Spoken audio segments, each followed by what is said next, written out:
So today I'd like to talk about a topic I think that is probably one that a lot of people have interest in, the concept of living off the lands. And I've known many people throughout the years living here on the east side of the Big Island who had the goal of living off the lands.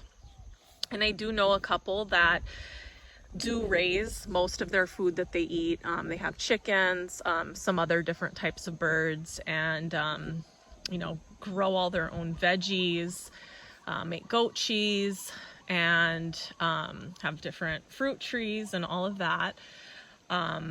There are some people that I know that do that, but the reality of it is that it's not a common thing, and it is definitely possible, but it's not something that you can just fall, it doesn't just fall in your lap. You have to work for it. So today I kind of want to talk about some different challenges. I'm going to talk about 5 different reasons that living off the land can be challenging and maybe hard. And, this is just my personal opinion. Anyone is welcome to kind of come and comment and let me know, tell me otherwise. But the first reason I'd really like to focus on is just that it's a lot of work.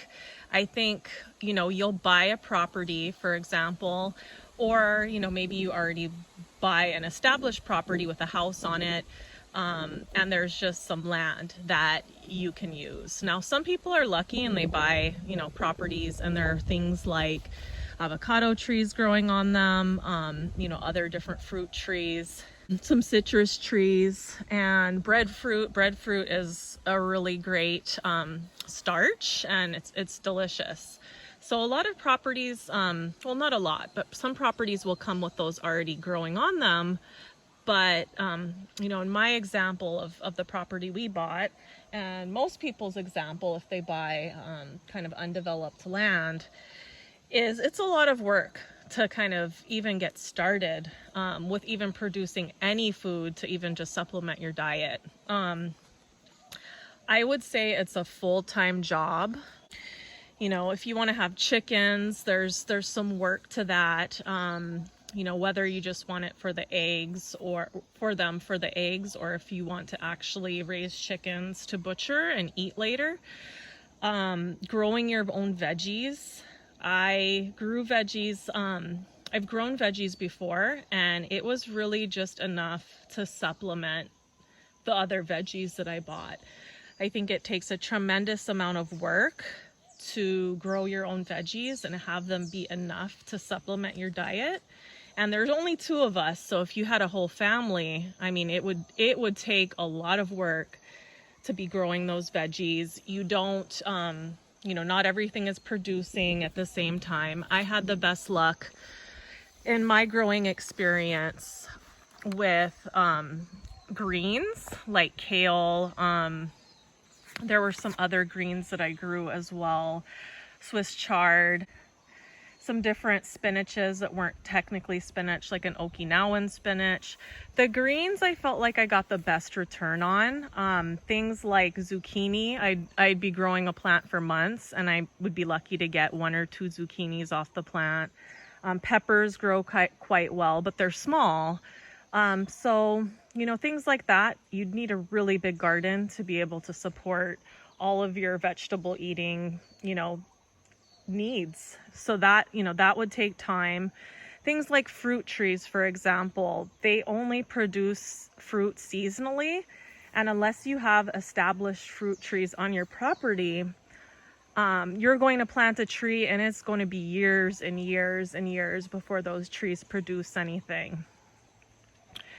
We don't have too many fruit trees on our property. There are a lot of avocados. There's several. They're kind of behind this front plant and behind those palm trees. There are a bunch of avocado trees, but they don't produce. I found 1 avocado. It's in the tree. It's kind of hard to see, but it's one of those trees back there. There's 1 avocado, and that's out of 6 or 7 trees.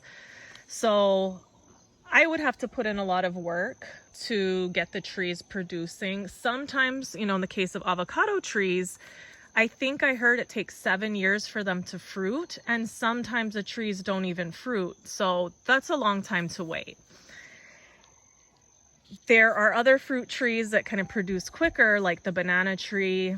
But something to keep in mind with banana trees, for example, is for each tree that grows, you only get one stalk. And then once that stalk is produced, the tree dies. So it's a long time waiting. And then once it's produced, that's all. And that's the end of it. I do have pineapples up at the top of my property, and they actually do really well. But they're only grow, one time a year. I only get pineapples one time a year. So there's a lot of seasonality to it. So I think that is something that people need to keep in mind.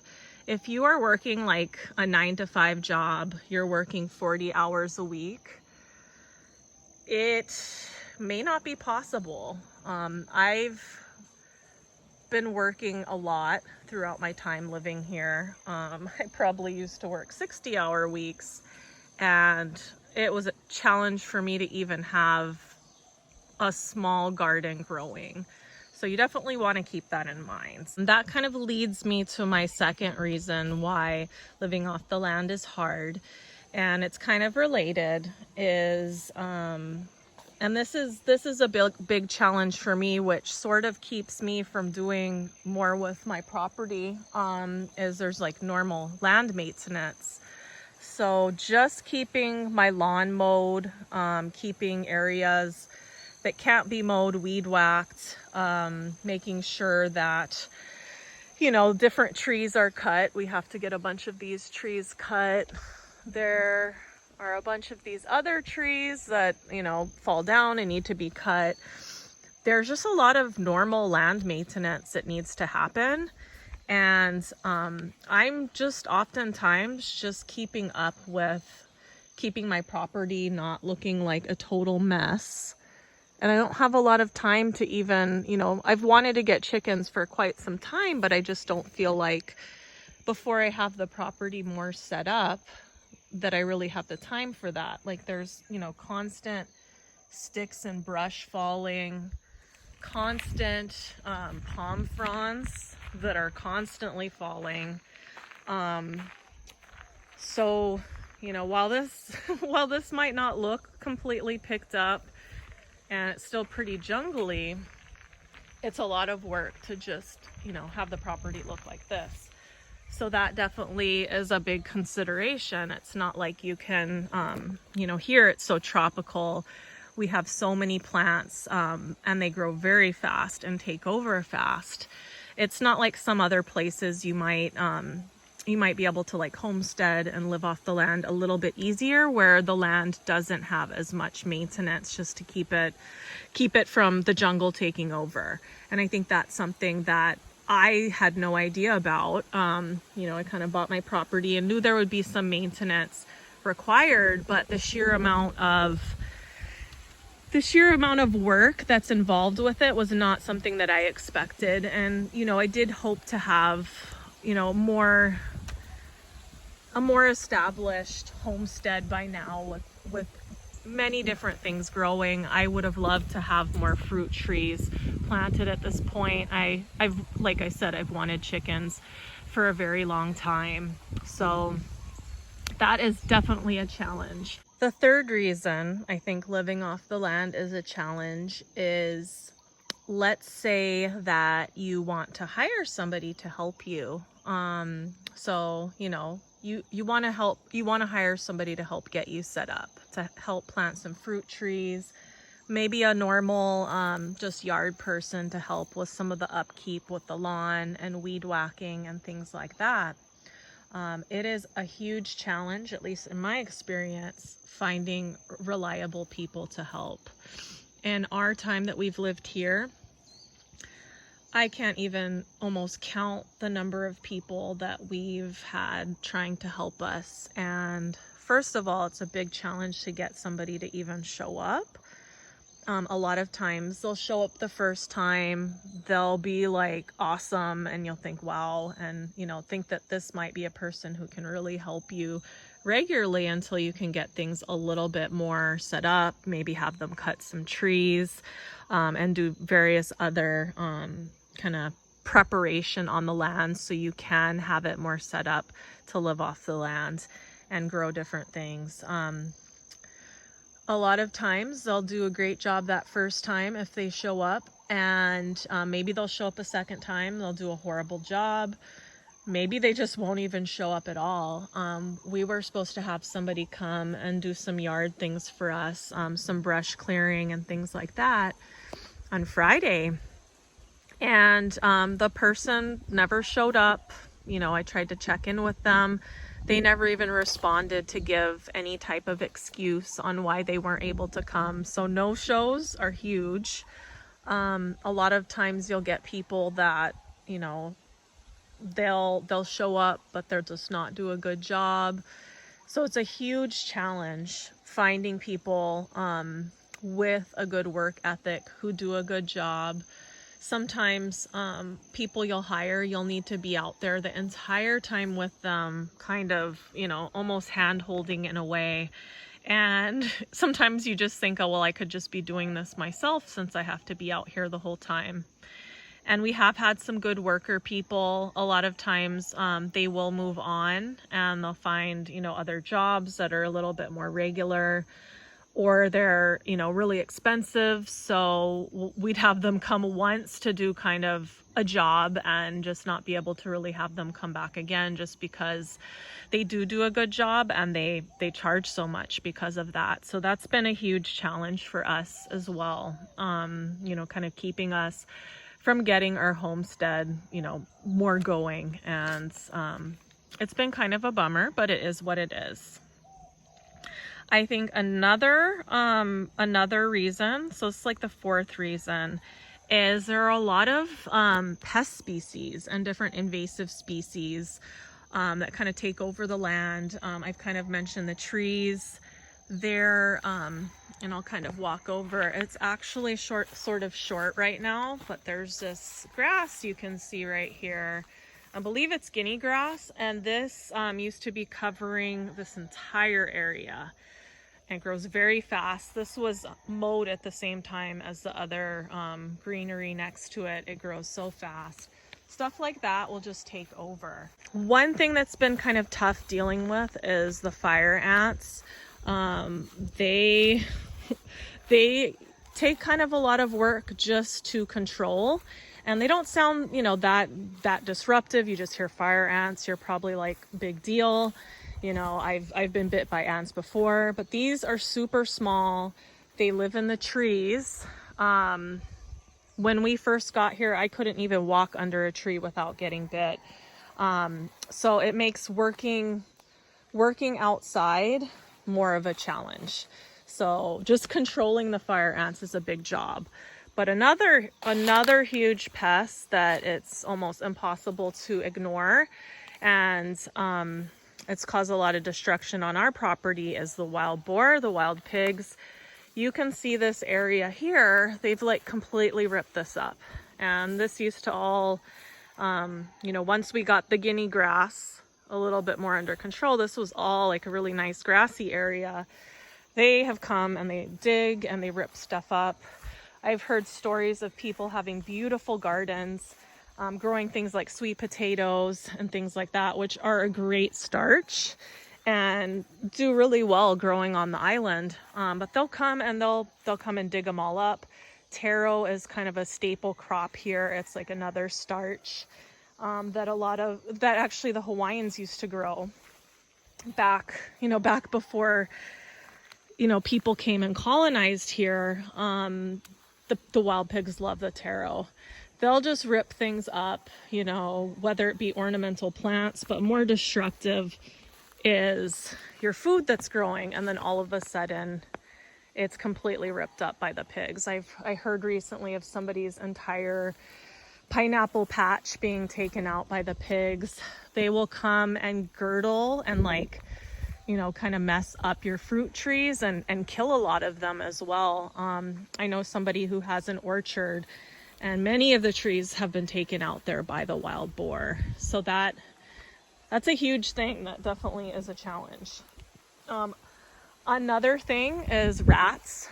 Because of the environment here, it's so tropical, and it rains a lot, and it's just, you know, such thick jungle. There are a ton of rats, and they are also really hard to control. A lot of people do recommend getting cats, but still it's like a losing battle. You're going to have rats, and something that does come with rats that is not good, and it's not something that's I don't know if it really exists elsewhere in the world, it's called rat lungworm disease, excuse me. So it comes from rats, but you actually get it from slugs. So the slugs will go on your food, and let's say you're growing some greens. If you end up eating one of those slugs, and there is kind of, maybe not enough is known quite yet. Some people say if you just get some of the slime on your greens from like an infected slug, you can get really, really sick. It's like a parasite. Because it's such a localized thing, it's not something that there is a lot of treatment for.